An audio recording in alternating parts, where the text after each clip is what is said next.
So let's put all of this through the prism of the midterms with Robert Gutsche. He's an associate professor at Lancaster University in the UK. Nice to have you with us. Do you think any of this is making a difference? Because what Donald Trump is doing right now with the tough talk on immigration and the ad campaign, which a lot of people have said is very racist, he's just kind of preaching to the choir here, isn't he?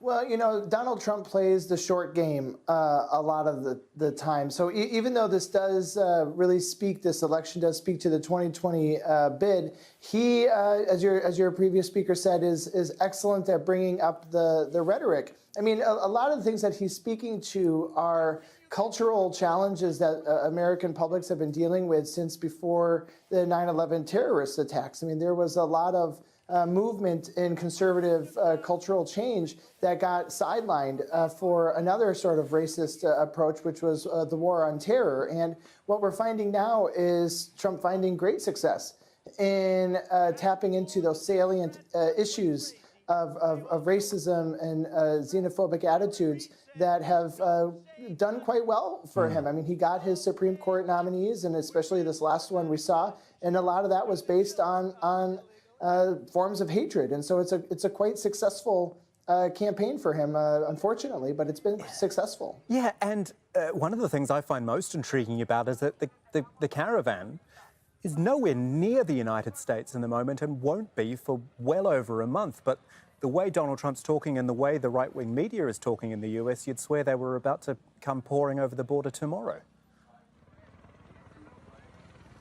Well, I mean, the other interesting part related to that is I can't quite remember his estimates when the caravan started, but it was in the close to maybe 10,000 people, 7,000 people, and it was much smaller than that when it started, and it's grown over the course of time, which one would expect. And so some of that, in his mind, I think really comes to validate his fears. You know, he comes out with these very drastic numbers of people who are pounding down America's doors. He's inaccurate in those numbers, but then the numbers actually grow, and he comes back and he says, look, I was right. I knew all along this was going to be a huge impact on us. And so there's a lot of real mind games that unfortunately I don't have a better way to describe it with this president, that is rooted in fear that the American borders are going to be broken down and American society is going to be forever changed, forgetting, you know, the really simplistic idea that country was started on immigrants. And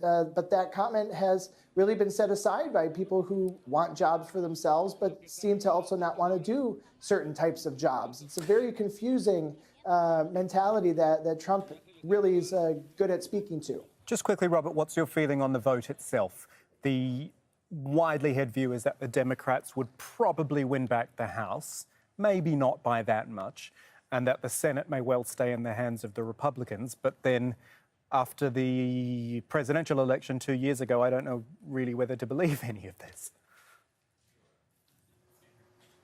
Yeah, I mean, I think the outcome from this election, despite, you know, who has more seats where, is really the question of what does this mean for backdoor negotiations between Democrats and Republicans moving forward? Are Democrats going to be moving even further to the center and maybe further to the right, as they have, to just get policies by that they need to get by, to hold on to a little bit of the sanctity of their party, because I think a lot of people are concerned about being the next target for Trump. And so if they speak too loudly on the Democratic side, or if they speak too loudly against policies of the White House, they become just targets for harassment.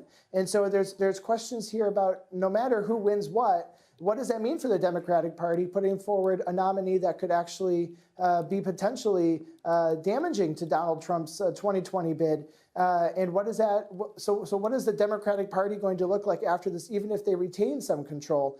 Is it going to make them even more closely resembling Republican politicians? Robert Gutsche, good to talk to you about these issues. Still lots more to come in these next few days. Thank you.